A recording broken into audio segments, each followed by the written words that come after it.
Assalamualaikum warahmatullahi wabarakatuh. Alhamdulillah wassalatu wassalamu ala Rasulillah.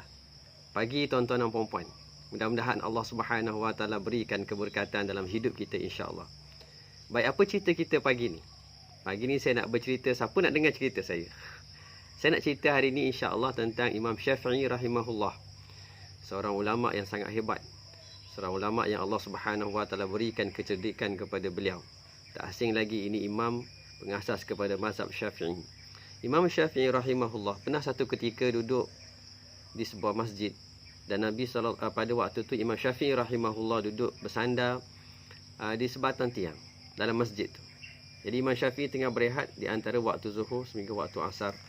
Pada waktu tu ini diriwayatkan oleh anak murid beliau iaitu Al-Muzani rahimahullah. Baik, pada waktu tu Imam Syafi'i rahimahullah sedang duduk-duduk. Tiba-tiba datang seorang syekh. Seorang syekh ni bila datang seorang yang macam hebat lah. Dengan jubah yang sangat hebat. Dengan serban yang sangat hebat. Dibuat daripada bulu. Jubah buat daripada bulu. Yang seorang yang hebat. Mungkin macam ketua kaum. Macam tu. Seorang syekh dia panggil. Jadi bila syekh ni sampai. Imam Syafi'i rahimahullah yang tadi bersandar. Sebagai menghormati kedatangan seorang syekh ni. Imam Syafi'i rahimahullah duduk betul-betul. Baik betul-betulkan bajunya. Dan merapikan jubahnya dan duduk betul-betul. Kemudian syekh itu duduk di hadapan Imam Syafi'i rahimahullah. Kemudian Imam Syafi'i mengucapkan salam dan duduk di depan syekh ni tadi mengucapkan salam dan duduk di hadapan Imam Syafi'i. Lalu dia bertanya, "Wahai Syafi'i, saya nak bertanya satu soalan." Imam Syafi'i kata, "Boleh, silakan." Maka syekh ni tadi bertanya, "Apakah dia dasar-dasar hukum dalam Islam?" Imam Syafi'i rahimahullah mengatakan Al-Quran. Kemudian dia tanya lagi, apa lagi? Kemudian Imam Syafi'i rahimahullah menjawabkan sunnah, iaitu daripada hadis-hadis Nabi SAW. Kemudian apa lagi tanya syekh ni? Imam Syafi'i rahimahullah menjawab, ia adalah ijma' ijma' muslimin, ijma' para ulama. Maka bila didapat jawapan yang ketiga ini, syekh mendengar Imam Syafi'i mengatakan antara dasar perundangan dalam Islam ni ialah ijma'ul ummah. Maka dia pun tanya, ijma' ni, dia tanya, daripada mana kamu dapat ijma' ini? Ada tak dalam Al-Quran menceritakan bahawa ijma' ini adalah merupakan hukum atau merupakan ikutan pada umat Islam ini? Maka Imam Syafi'i rahimahullah mengatakan ia daripada Al-Quran juga. Ijma' ini yang mengatakan sebagai sumber hukum dalam Islam juga daripada Al-Quran. Maka pada waktu tu syekh ni bertanya kepada Imam Syafi'i, boleh tak bagi tahu saya ayat Al-Quran tersebut? Imam Syafi'i rahimahullah berfikir sejenak. Dalam keadaan Imam Syafi'i berfikir ni, syekh pun berkata, baiklah, tak apa, selepas 3 hari saya datang balik. Saya bagi masa pada awak 3 hari untuk awak mencari jawapan tersebut. Jadi mendengar perkataan ini, Imam Syafi'i jadi berubah muka.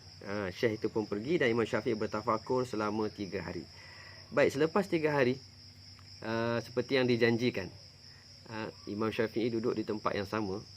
Dan anak-anak murid mereka mengatakan, anak murid beliau mengatakan bahawa terlihat pada kaki Imam Syafi'i ini bengkak-bengkak, seolah-olah macam Imam Syafi'i ini bermunajat, bangun di tengah malam, sampai macam tu sekali. Imam Syafi'i rahimahullah bertafakur kepada Allah Subhanahu wa taala untuk mencari jawapan apakah dalil yang tepat dalam Al-Quran yang mengatakan ijma'ul ummah juga adalah merupakan perundangan dalam Islam ini. Kemudian apabila syekh ini muncul, dia bertanya kepada Imam Syafi'i rahimahullah. Imam Syafi'i terus membaca ayat ini. Ayat ini daripada surah An-Nisa ayat 115. Surah An-Nisa ayat 115. Di mana Allah Subhanahu wa taala berfirman, "Wa may yushaqiqir rasula min ba'di ma tabayyana lahul huda wa yattabi' ghaira sabilil mu'minin nuwallihi ma tawalla wa nuslihi jahannam wa sa'at masira."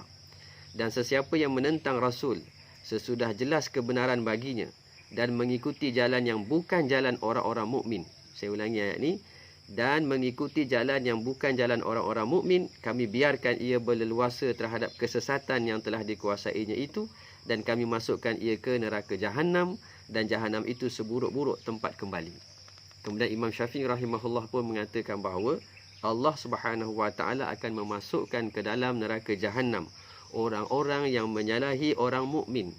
Kan dalam ayat tadi Allah kata wa yattabi' ghaira sabilil mu'minin, dan dia mengikuti bukan jalan orang-orang yang beriman. Jadi siapa yang mengikuti bukan jalan orang-orang yang beriman, atau tidak mengikuti orang yang beriman, maka mereka akan dicampak masuk ke dalam neraka Jahannam.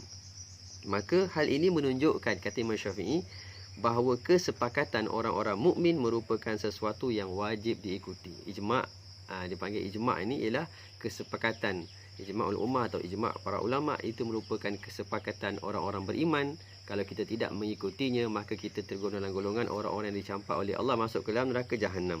Syekh tadi pun membenarkan jawapan Imam Syafi'i, kemudian dia berdiri pergi. Baik, apa yang disebutkan dalam riwayat ini juga ialah, ini dalam kitab Tabaqatul Kubra, disebutkan Imam Muzani meriwayatkan bahawa Imam Syafi'i berkata, setelah kejadian itu aku selalu membaca Al-Quran setiap hari sebanyak 3 kali khatam.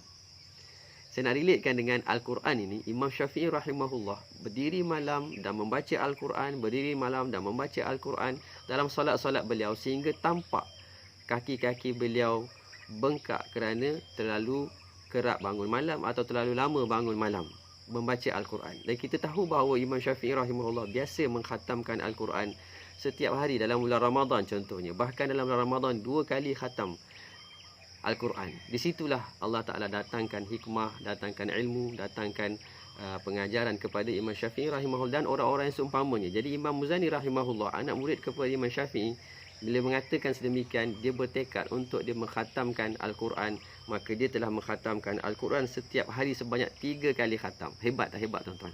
Sangat hebat. Sangat-sangat hebat. Ini mereka yang luar biasa. Kita dapat khatam sebulan sekali pun alhamdulillah. Mudah-mudahan Allah bagi kita kekuatan sedemikian. Menurut Imam Tajuddin As-Subki rahimahullah, jika cerita ini benar, maka berkemungkinan syekh yang datang itu ialah Nabi Khidir alaihi salam. Imam Syafi'i mengetahui perkara tersebut menyebabkan dia merapikan pakaian dan menghormati kedatangan syekh tersebut. Baik, ala kulli hal, apa yang saya nak sampaikan tuan-tuan dan puan-puan, Al-Quran mempunyai jawapan bagi setiap persoalan dalam hidup kita. Bukan sahaja dalam bahagian fiqh, tetapi dalam keseluruhan hidup kita, dalam aspek hidup kita, Al-Quran ada jawapannya. Impactful Ibrah from Al-Quran by Harudin Osman. Jumpa lagi. Assalamualaikum warahmatullahi wabarakatuh.